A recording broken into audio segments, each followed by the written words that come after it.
cher Nicolas Rieul. Je saisis l'occasion aussi pour saluer Jean-Michel Moulier, parce que je crois que ce matin, vous avez célébré le rapprochement entre DMA France et Alliance Digital. Mesdames et messieurs, c'est avec plaisir que je participe une nouvelle fois à cet événement qui est devenu un rendez-vous incontournable. C'est l'opportunité d'échanger avec un secteur dans son ensemble et d'alimenter le dialogue continu initié depuis mon premier mandat. Ce dialogue, il va se poursuivre au cours de mon second mandat, avec l'appui notamment de Laurence Franceschini, qui est ici présente depuis le début de l'après-midi, qui a pris beaucoup d'intérêt à écouter ces tables rondes, et moi aussi, en tout cas pour la dernière, membre du collège de la CNIL, plus particulièrement en charge des thématiques commerce et publicité.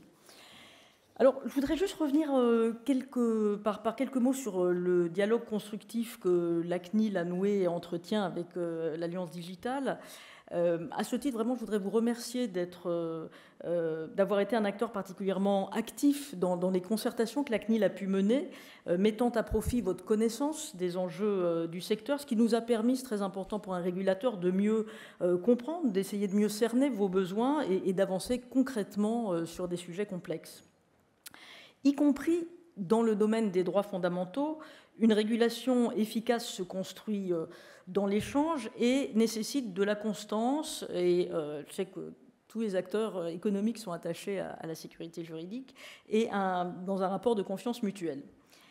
La régulation, c'est aussi d'essayer d'anticiper les enjeux de demain. C'est d'autant plus compliqué dans la régulation du numérique, naturellement, qui évolue si vite, en associant toutes les parties prenantes pour élaborer des solutions qui permettent d'être en conformité réglementaire, tout en intégrant, et ça c'est très important, en tout cas pour nous, et vous nous y aidez beaucoup, les réalités opérationnelles des secteurs régulés. Et c'est dans cet esprit, par exemple, qu'on a mené des travaux sur les applications mobiles. Alors, le sujet des applications mobiles, justement, illustre les interactions entre protection des données et problématiques de concurrence qu'a évoqué, je crois, ce matin Nicolas Rieul. Comme vous le savez, en 2024, la CNIL s'est concentrée sur les défis spécifiques liés à la protection de la vie privée sur les applications mobiles des smartphones.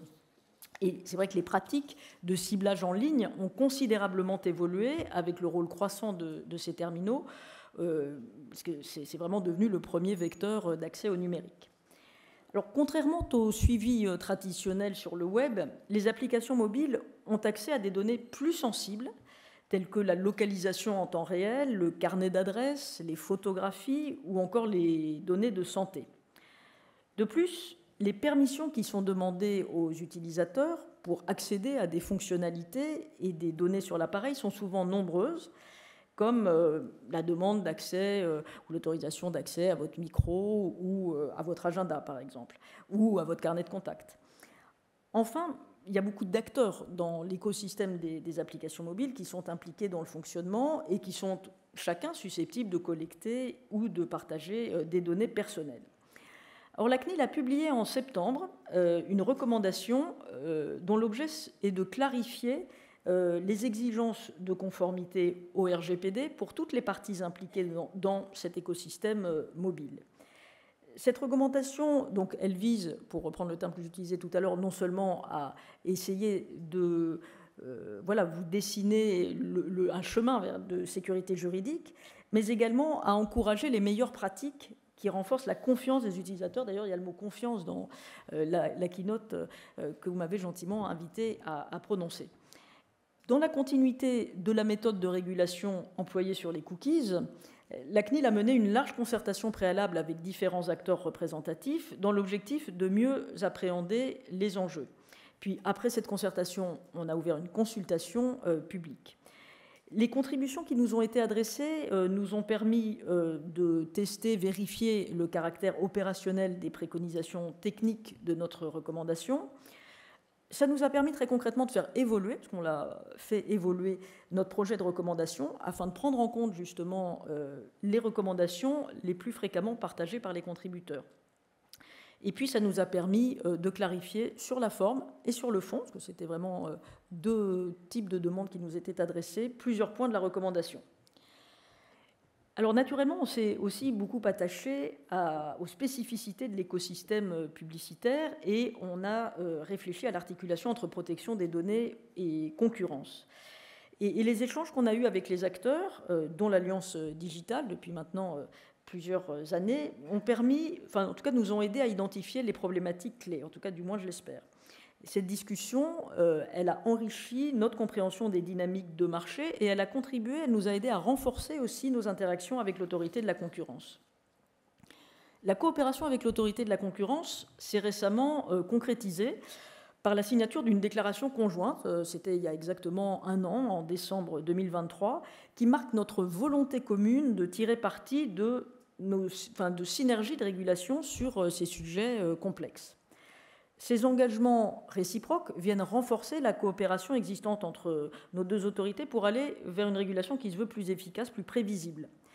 Elle s'appuie sur le principe de coopération loyale, c'est le terme employé par les traités européens, et notre but, c'est de protéger la vie privée des utilisateurs et leurs données, tout en veillant à ce que les marchés soient les plus concurrentiels et les plus innovants possibles. À l'occasion des travaux sur les applications mobiles, la CNIL a pris l'initiative de saisir formellement, pour la première fois dans son histoire, l'autorité de la concurrence. Je pense que cette saisine a marqué une étape importante pour concilier les impératifs de protection des droits fondamentaux des utilisateurs avec la préservation d'un environnement concurrentiel dynamique, garant de l'innovation et de la diversité sur le marché des applications mobiles. Cette démarche nous est apparue comme le moyen de créer de la stabilité pour le secteur et de tirer parti des synergies. Le projet de recommandation de la CNIL, comme je l'ai souligné, a évolué pour tenir compte de l'avis de l'autorité de la concurrence et concrétise notre volonté commune de mener des actions cohérentes en faveur d'un numérique responsable. Cette collaboration est prometteuse et doit prospérer pour que nous soyons chacun ou chacune plus efficaces. Dans la même logique, j'ai confié à Bruno Lasserre, qui est président de la CADA, membre à ce titre du collège de la CNIL et surtout ancien président de l'autorité de la concurrence, une mission de réflexion sur l'interaction entre protection des données et concurrence. Et je suis heureuse de pouvoir vous annoncer aujourd'hui que le rapport issu de ces travaux sera publié dans les prochaines semaines. Il témoigne de la prise en compte par la CNIL des questions liées au marché et des réalités concurrentielles. Alors, l'ensemble des actions de la CNIL s'inscrit dans une démarche évidemment plus large, c'est celle d'essayer de mieux appréhender les modèles économiques des secteurs que nous régulons. Parce que protéger les données personnelles, ça nécessite plus que jamais de comprendre les modèles d'affaires liés à leur utilisation et de mesurer l'impact, notamment économique, des choix de régulation de la CNIL sur les acteurs français, européens et internationaux. Dans ce but, la CNIL a créé il y a 2 ans une mission d'analyse économique constituée d'une équipe d'économistes qui est chargée de nous aider à intégrer cette autre dimension de la régulation. Et je voudrais prendre 3 exemples pour illustrer mon propos. Alors, ils seront moins animés que ceux qu'on a pu voir au cours de la table ronde précédente. Le premier, c'est que la CNIL a étudié l'impact de son plan d'action sur les cookies et autres traceurs entre 2021 et 2022. Ce plan d'action a permis d'accroître la compréhension des utilisateurs sur la fonction de traçage des cookies, tout en stabilisant le taux d'acceptation des cookies autour de 60%, comme le montrent les sondages. Par ailleurs, les travaux de la CNIL sur les applications mobiles ont été nourris par le lancement d'un appel à contribution de l'écosystème sur les enjeux économiques associés à la collecte des données dans les univers mobiles en janvier 2023. Et la CNIL a pu ainsi prendre en compte dans ses réflexions les analyses des associations professionnelles, des innovateurs et des chercheurs. Enfin, nous avons renforcé notre analyse des différents modèles publicitaires pour mieux appréhender les mécanismes de financement. Sur ce point, la CNIL a demandé à 2 chercheurs de Télécom Paris l'an dernier une étude économique et concurrentielle sur les modèles publicitaires numériques alternatifs aux solutions dominantes, dont elle a publié les conclusions en juillet dernier.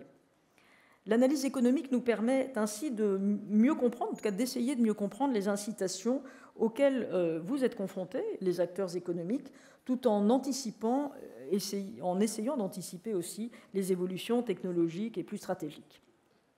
Nous savons que la publicité, c'est un levier essentiel pour de nombreux acteurs, notamment face à la concurrence croissante des grandes plateformes numériques. C'est précisément dans ce contexte que notre action prend tout son sens. Définir des règles claires, applicables à tous, en laissant de la place à l'innovation tout en garantissant une protection effective des droits fondamentaux des utilisateurs. Alors, on est fin 2024, donc je pense que vous vous attendez peut-être à ce que je vous parle de 2025.